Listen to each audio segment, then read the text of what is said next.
Human history continues to leave us baffled. For the most part, we feel as though we have a basic understanding of the many years that came before us. However, in reality, we know virtually nothing about the many communities that lived on Earth all those years ago. In fact, scientists and historians cannot even agree on when modern humans began to roam the Earth. Theories range from 300,000 years ago to just 6,000 years ago. With this in mind, there's a lot about our history that we simply don't know. While historical documents and artifacts have shed a lot of light on how civilization would have been many years ago, there are still many unanswered questions. Today, we present you with several shocking discoveries that make us rethink human history. But before we jump into it, be sure to hit that like button and ring the notification bell for more videos. Also, stick around for number 3 because you won't believe your eyes.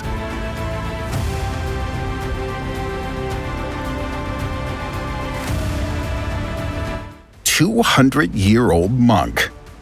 Have you ever heard of the phrase self-mummification? In all honesty, the phrase can be explained as simply as it sounds, the process of mummifying yourself. However, it most likely does not play out in the way that you might expect. For the ancient Egyptians and many other cultures, the idea of mummification involved wrapping someone in pieces of cloth and coating their body in oils and liquids to help preserve them so that they would have an easier transition into the afterlife and their bodies would essentially last forever. However, for monks, the idea of mummification is much different. This process has its roots in Buddhism and comes with a very strange set of instructions for the person who practices the art of self-mummification. This process begins when a monk enters the final stages of his life. Rather than continue to live his life in a normal way as you or I would, he will begin a process that takes many years in which he prepares his body for his upcoming demise. In the beginning stages of this transitional process, the monk will change his diet and remove all foods that are not nuts, seeds, or other similar items. He will never eat meat again, if he ever ate meat in the first place. On top of this, he'll begin to spend countless hours each day meditating so that he can become one with nature and the energy that surrounds him. After this task has been completed, he'll be prepared for the next segment of his mission. From here, the monk will shift his diet once more. Now he'll only allow himself to eat roots and bark. This process helps him lose as much weight as possible while still providing him with most of the dietary needs that must be met in order to stay alive. By the end of this process, the monk typically looks like a walking skeleton. His skin will seem to hang from his bones, and he'll be a shell of the person he once was. After this, he'll move on to yet another stage of the process. He'll drink a toxic tea that's been prepared for him by another monk. This tea will not claim his life. Rather, it will cause him to vomit uncontrollably, essentially purging his body of all fluids. To top this process off, the tea will also cause the monk to sweat uncontrollably for many hours. This completely dehydrates the monk so that he can begin one of the final phases of his journey to the afterlife. Once his body has been purged of all fluids, he'll make his way into a tomb that's no larger than his body. This tomb is barely enough for him to fit inside of and will become his eternal resting place at the end of it all. Once he's inside the tomb, he'll assume the lotus position. This is the position he'll maintain until he passes away, and his body will eventually become locked into this position. He'll be locked in the tomb with no food or water for 1,000 days. Since his body has started to steadily shut down throughout the last few stages of this process, he's now able to live for a shocking amount of time without any food or water. Some of these monks manage to survive in the tomb for several days, while others are said to survive for weeks. In more unbelievable circumstances, some of the monks have allegedly lived inside this tomb for years at a time. According to tradition, the monk is locked in the tomb for 1,000 days with nothing more than a bell to keep him company. This bell is connected to the outside, and it's the monk's job to ring the bell once per day so that those in the outside world will know that he's still alive and that the process is not yet completed. It's unclear how the monks know day from night, as they're locked inside of this dark tomb with no way to tell time. However, all of the monks have managed to do so without incident. If a day comes in which the monk doesn't ring the bell, the tomb will be opened, and a team will check on the monk to find out if he's passed on into the afterlife. If he has, they'll seal the tomb, and the process will be considered a success. If he hasn't passed, the tomb will be closed, and he'll be checked on the following day. When the process is eventually successful, his body will be moved to a Buddhist temple and he'll be considered an official Buddha. His body will then be displayed for other monks to see, now appearing to be completely preserved and frozen in time. What's truly unbelievable about this process is that some of the monks are said to still be alive after this mummification process has taken place. According to Dalai Lama, he came across a monk in Mongolia who had been stuck in this deep meditative state for several centuries. He claimed the person was still alive. However, a further medical examination proved that this was likely untrue. The exam proved that the monk had, in fact, passed away around 70 years before. Though this does not prevent some monks from taking part in this process, believing that they'll live a nearly immortal life as a result. Voynich manuscript. One of the more interesting artifacts from history that have been explored recently is the Voynich manuscript. This manuscript is believed to date back to the 15th century. The interesting thing about this book that sets it apart from others is that it's written in a text that has never been deciphered. In fact, we don't even know for sure that the text is written in a true language or font. It's estimated that the book was created sometime between 1404 and 1436 in Italy. The book got its name from the bookseller Wilfrid Voynich, who purchased the book back in 1912. The crazy thing about this book is that it shows the detailed structures of plants as well as other elements of nature, and even shows a somewhat accurate description of human anatomy. From what we've gathered from this script, the book claims that all human beings are formed and animated by unseen energy that flows all throughout nature. The words truth and lie have been found all throughout the book, seeming to show the origins of human morality. There are leaves all throughout the book as well, and when folded in a particular way, they reveal the Fibonacci sequence, a famous set of numbers that has become known as the creation code.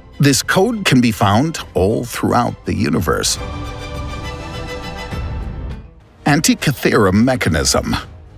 We all know that the ancient Greeks were some of the smartest humans to ever live. To be perfectly honest, if the ancient Greeks were still around today, they'd likely be a heck of a lot smarter than we are and be able to conquer the world with ease. These guys possessed almost superhuman knowledge about the world around them, and we're still struggling to learn how they discovered so many mysteries of the universe all those years ago. The Antikythera mechanism is one of the most interesting pieces of equipment we've ever discovered, and it was found off the coast of Antikythera, an island that belongs to Greece. Ever since its discovery, scientists have been working day and night to understand what this device could have been used for and how it was constructed. We know that it was built from bronze, but almost any hope of bringing the device back to life has been completely destroyed. It's extremely oxidized and is completely seized. Thankfully, computers have allowed us to create digital reconstructions of the device, but that still doesn't mean that our theories are completely true. Most scientists believe that the device would have been used to monitor the stars and would have been finely tuned to coincide with the sun, moon, and various planets in the solar system.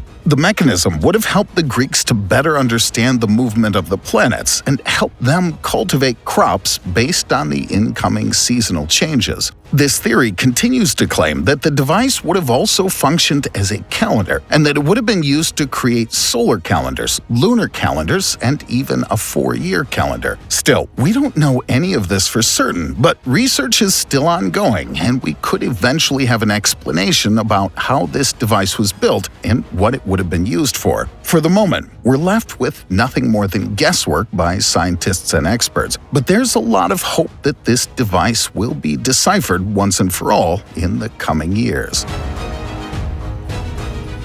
Sahama lines.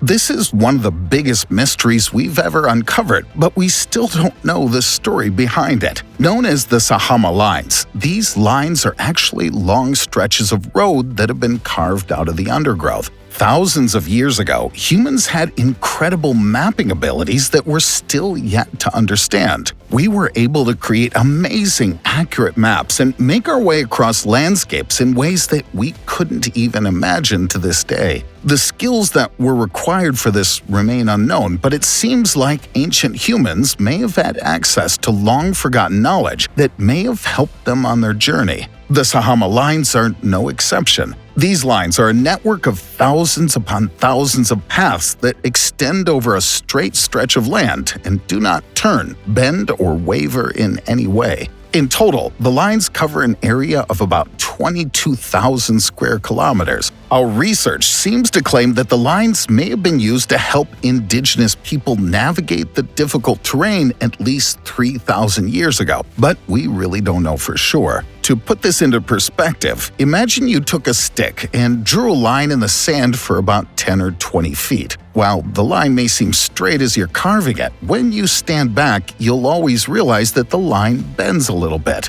It takes a lot of math, calculation, and preparation to create a straight line that's truly straight. But get this, the Sahama lines were not carved into the sand. They were carved into patches of trees, grass, brush, and undergrowth over hundreds of years. Yet they're somehow 100% straight and don't bend even a little bit. This would be nearly impossible for humans to do today. So how did they do it all those years ago? We have no idea. This gigantic system of lines is so huge that you can't see it all from the ground. The only way to understand how large the lined area is would be to take a helicopter or a plane and look at it from above. That makes it even crazier because humans obviously wouldn't have had these technologies all those years ago. Or did they?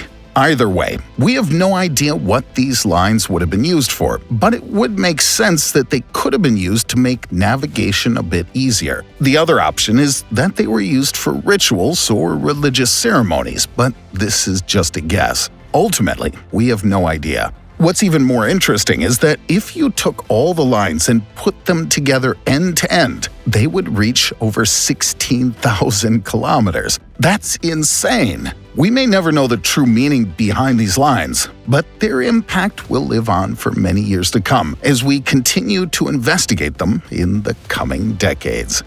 Thanks for watching. Be sure to hit that like button and ring the notification bell for more videos. Do you know of any other strange or bizarre historical stories that seem to have changed the course of history? If so, share them in the comments below. But that's all for now. We'll catch you guys in the next video.